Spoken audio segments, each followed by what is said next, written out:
அம்மா, ரொம்ப நாளா ஒரு படத்துக்கு போகணும்னு நினைச்சிட்டு இருக்கேம்மா. தள்ளி தள்ளி போயிட்டு இருக்குமா. என்ன படம்னு சொல்லுங்க மாமா, நானே டிக்கெட் புக் பண்ணி தரேன். டிக்கெட் ரேட்டு 200 விக்குது, பாப்கார்ன் ரேட்டு 300 விக்குது. செலவு பண்ணவே பயமா இருக்குமா. சரி, நானே டிக்கெட் புக் பண்ணி தரேன், கூடவே பாப்கார்னுக்கும் காசு தரேன். ஜாலியா போயிட்டு வாங்க மாமா. அம்மா, ஒரு படம் பார்க்க யாராவது 500 செலவு பண்ணுவாங்களாம்மா? நான் ஓவர் தி டாப்லேயே பார்த்துக்கிறேம்மா. ஓவர் த டாப்பா அப்படின்னா? ஓடிடியோட ஃபுல் ஃபார்ம்மா, அது கூட தெரியாதா? ஓ, தெரியாது மாமா. என்னம்மா நீ? சரிம்மா, இன்னைக்கு என்னம்மா ஸ்பெஷலு?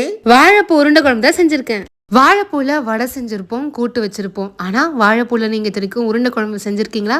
செஞ்சது இல்லைன்னா ட்ரை பண்ணி பாருங்க. உருண்டை செய்யறதுக்கு கடலை பருப்பை தண்ணியில ஒரு 2 மணி நேரம் நல்லா ஊற வச்சிருங்க. இப்போ வாழைப்பூல இருக்கிற நரம்பெல்லாம் தனியா எடுத்து கிளீன் பண்ணி எடுத்து வச்சிருங்க. இப்போ ஆஞ்சி வச்சிருந்த வாழைப்பூவை நல்லா தண்ணியில போட்டு வேக வச்சுக்கோங்க. வெந்ததும் தண்ணியில இருந்து ஃபுல்லா நீக்கிட்டு மிக்சி ஜார்ல இது போல குறை அரைச்சு எடுத்துருங்க. இப்போ ஊறிய கடலை பருப்பை தண்ணியில இருந்து ஃபுல்லா எடுத்துட்டு மிக்சி ஜார்ல சேர்த்துக்கோங்க. இதோட 6ல இருந்து 7 பல்லு பூண்டு, 2 துண்டு இஞ்சி, 2 காஞ்ச மிளகா, சோம்பு கொஞ்சமா சேர்த்து நல்லா குறை அரைச்சி ஒரு பவுல்ல டிரான்ஸ்ஃபர் பண்ணிடுங்க. இன்னும் இதோட ஒரு வெங்காயத்தை பொடிசா அரைக்கி சேர்த்துக்கோங்க. அரைச்சு வச்சிருந்த வாழைப்பூ, கருவேப்பிலை, இந்த உருண்டைக்கு தேவையான அளவுக்கு உப்பு சேர்த்துட்டு நல்லா கலந்துட்டு ஒன்னொன்னா இது போல உருளை பண்ணி தட்டுல தனியா எடுத்து வச்சு இப்போ குழம்பு செய்யறதுக்கு ஒரு பேஸ்ட் ரெடி பண்ண போறோம். இதுக்கு கடாயில ஒரு ஸ்பூன் எண்ணெய் விட்டுட்டு ஒரு வெங்காயம், ஒரு தக்காளியை நல்லா இது போல வதக்கிட்டு லைட்டா வதங்கினதும் இதோட ஒரு 1/4 கப் கிட்ட திருவிய தேங்காவும் சேர்த்து வதக்கிடுங்க. இது நல்லா வதங்கினதும் மிக்சி ஜார்ல கொஞ்சமா தண்ணி சேர்த்து இதை பேஸ்டா அரைச்சு எடுத்து வச்சுக்கோங்க. குழம்புக்கு இப்ப கடாயில 2 டேபிள் ஸ்பூன் நல்லெண்ணெய் சேர்த்துட்டு கடுகு, சீரகம், வெந்தயம், மிளகு, உளுத்தம்பருப்பு இது நல்லா பொரிஞ்சு வந்ததும் 10 சின்ன வெங்காயம் சேர்த்துக்கோங்க. இதோட இன்னும் ஒரு வெங்காயம், ஒரு 6ல இருந்து 7 பல் பூண்டு, கொஞ்சமா கருவேப்பிலை சேர்த்து வதக்கிக்கோங்க. இது வதங்கினதும் ஒரு தக்காளியும் பொடிசனக்கி சேர்த்து வதக்கிக்கோங்க.